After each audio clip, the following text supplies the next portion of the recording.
अस्सलाम वालेकुम स्टूडेंट्स, आज हम लोग करने जा रहे हैं short question answers of class 9 biology chapter number 9। सबसे पहले क्वेश्चन की तरफ चलते हैं। That is define cloning and which process of a plant is suppose to be a cloning.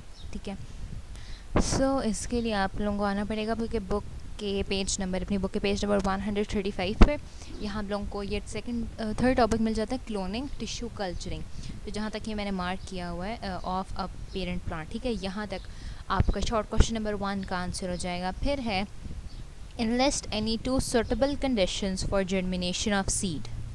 इसके आंसर के लिए आप लोग को आना पड़ेगा अपनी बुक के पेज नंबर 141 पे। इधर लिखा हुआ है, मैं थोड़ा सा छोटा कर देती हूँ, ये ठीक है। कंडीशंस फॉर सीड जर्मिनेशन 3 लिखे हुए हैं। वाटर है, वाटर, मॉइस्चर, ऑक्सीजन और टेम्परेचर। आप लोग, मैंने ऊपर वाले 2 मार्क किया, आप लोग की मर्ज़ी है, आप इन तीनों में से कोई से भी 2 कर सकते हैं। ठीक है, फिर हमारे पास क्वेश्चन नंबर 3 है, explain the structure of the embryonic stem of the plant. इसके आंसर मैंने नोट्स में है, मैंने नोट्स में तैयार किया हुआ है। अब embryonic stem cells are derive from the inner cell mass of the ब्लास्टोसिस्ट्स।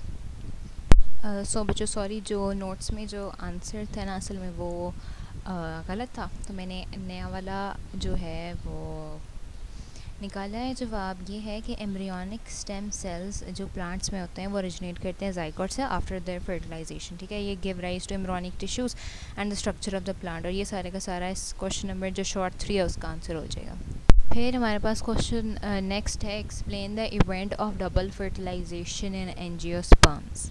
इसके लिए ना आप लोग आ जाए अपनी बुक के पेज नंबर 138 पे। यहाँ है fertilization, the formation of zygote and endosperm nucleus. इसकी आप लोगों ने स्टार्ट से लिखना शुरू करना है और इसको एंड कर देना है जहाँ ये लिखा हुआ है, इसको डबल फर्टिलाइजेशन। ठीक हो गया।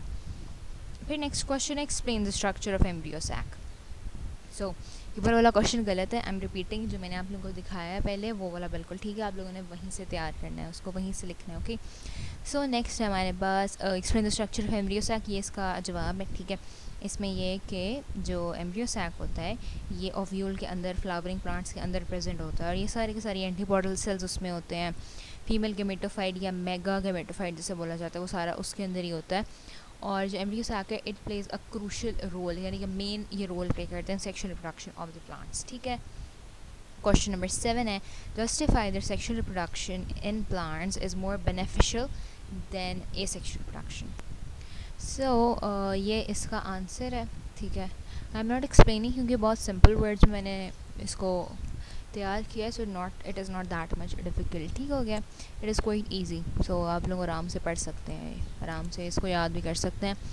नेक्स्ट क्वेश्चन की तरफ आते हैं, डिफ़ाइन, डिस्क्राइब और एक्सप्लेन ब्रीफली। हमने इन सारे के सारे जो टॉपिक्स हैं सबको हमने डिफ़ाइन करना है। उन्होंने सबसे पहले हमसे पूछा कि एपोमिक्सिस क्या होता है, ये इसकी डेफिनेशन है। ठीक हो गया। फिर पॉलिनेशन क्या होता है, पॉलिनेशन वो सारा हमने बता दिया। फिर मेल गेमेटोफाइट, एपीजियल या एपीगियल, इसे दोनों तरह प्रोनाउंस लोग करते हैं। जर्मिनेशन कौन सी है, ये इसका जवाब, सारी डेफिनेशन है। ठीक है, मैंने बुक से नहीं लिखा, मैं इसे थोड़ा सारा जो नेट से जो मुझे बहुत अच्छी सारी डेफिनेशन लगी मैंने वो लिखा हुई है। ठीक है, और फर्टिलाइजेशन क्या होती है ये है। फिर अगला जो हमारे पास क्वेश्चन में जो टॉपिक्स थे दैट वाज बाइनरी फिजन। फिर बडिंग है, स्पोरेंजियोफोर्स है। ठीक है, रूट स्टॉक है, बल्ब है, राइजोम है, ये सारे का सारा इसमें इसकी डेफिनेशंस हैं। ठीक है, और यहाँ रूट स्टॉक, इस डायग्राम में रूट स्टॉक को भी दिखाया जा रहा है जो बिल्कुल रूट्स के एंड पे प्रेजेंट होते हैं। ग्राफ्ट यूनियन क्या होता है वो भी शोर है, और स्कायन, ठीक है, ये भी सारा यही है। फिर हमारे पास लास्ट क्वेश्चन है, describe the differences between the following. अब हम नोट्स की तरफ ही चलते हैं, सारे डिफरेंसेस यही हैं। सबसे पहला डिफरेंस था ए सेक्शुअल रिप्रोडक्शन।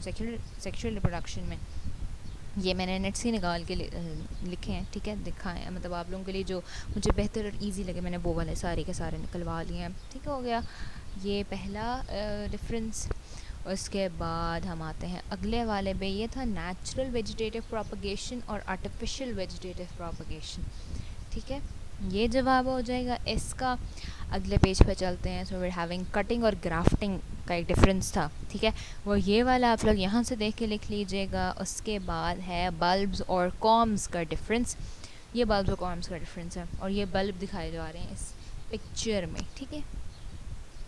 अच्छा, उसके बाद अगला था स्कायन और रूट स्टॉक का डिफरेंस, तो वो ये है, यहाँ से देख के लिख लीजिएगा क्योंकि शॉर्ट क्वेश्चन है, इसी में सिर्फ 3 से 4 डिफरेंसेस ही हैं, ज़्यादा उससे ज़्यादा मैंने नहीं तैयार किया है। फिर बाइनरी फिजन और बडिंग के दरमियान डिफरेंस, और हाइपोगिल एंड एपीगिल सीड जर्मिनेशन, इनके दरमियान के डिफरेंस है। और फिर ये हमारे पास आखिरी स्लाइड है सेल्फ पॉलिनेशन और क्रॉस पॉलिनेशन के डिफरेंस की। So we are done with the short questions of chapter number 9 class 9 biology. अब हम नेक्स्ट लेक्चर में जो लॉन्ग क्वेश्चन है चैप्टर नंबर 9 के वो कंप्लीट करेंगे इंशाल्लाह।